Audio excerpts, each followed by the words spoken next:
Hi there, my name is Gerard Green. I'd like to welcome you to this video clip. We're going to look at doing some accessory movements to the knee joint complex. We're really going to focus on grade 3 mobilisations because that's what we do clinically. That's what a lot of the research has been done on, but we will also talk a little bit about a grade 4 mobilisation. So to reiterate, a grade 3 is really a large range oscillatory movement into resistance well into range. A grade 4 is a very small range oscillation movement towards the end of range. We can do lots with the patella, a bit like in the anatomy module, you did some lateral medial glides, downward inferior glides, superior glides. So what we could do is mobilise that patella. I think the ones that are commonly done is a medial glide to the patella.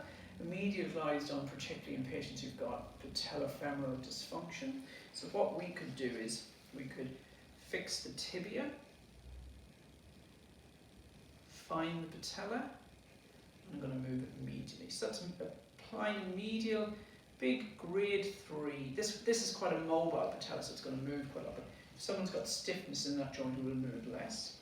So I can move this with my thumb, but it may be that if it's a stiffer joint, we would have to do it with the thenar, hypothenar element. So we would do it like that. And a grade 3 would be a large oscillatory movement, rhythm about 2 per second. And we can also do that in side lines. So if you just lie on your side for a minute. So we could bend up this knee. We would have a nice pillow in here, which I don't currently have. Oh, we do, back in a moment.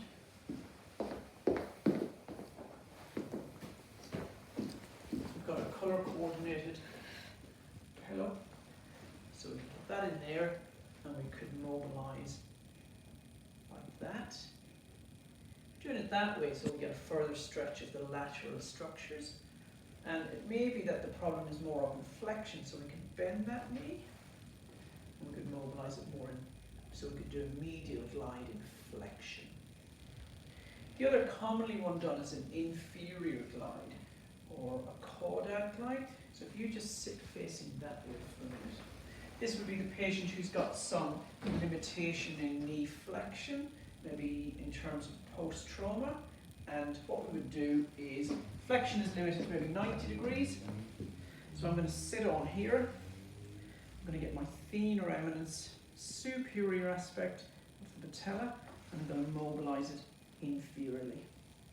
So this is really to add the range of flexion, because we know biomechanically that in flexion the patella moves inferiorly. So getting on the top of that patella and a superior border, mobilising inferiorly. Is that okay? Great. And then it's flexion, so you could flex back another bit, you could do it further into the range. So if you want to lie on your back again for a second. Other ones that are commonly done is maybe an AP on the tibiofemoral joint. So we might have someone who's maybe lacking in knee extension.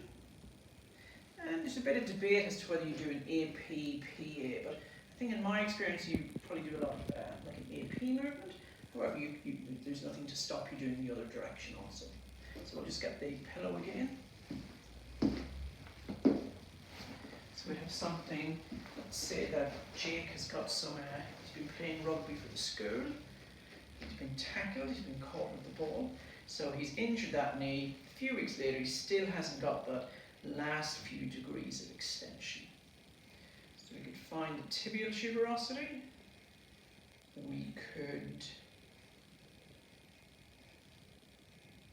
put our hands to tibial plateau, and we could mobilise in an AP direction. That's a nice one to do.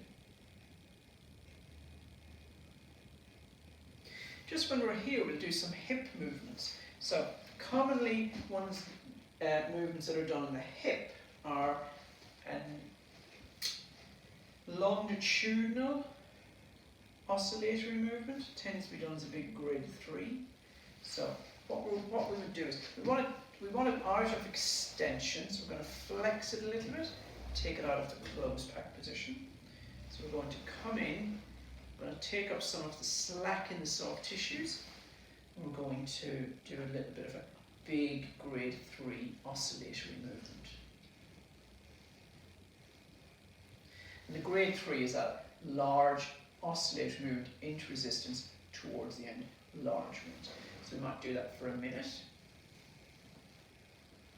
But we can also do that, maybe that the problem is maybe there's some painful arc in flexion.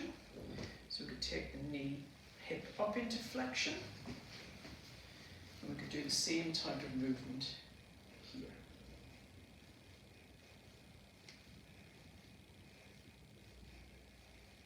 So this is doing a longitudinal distraction, but up into flexion.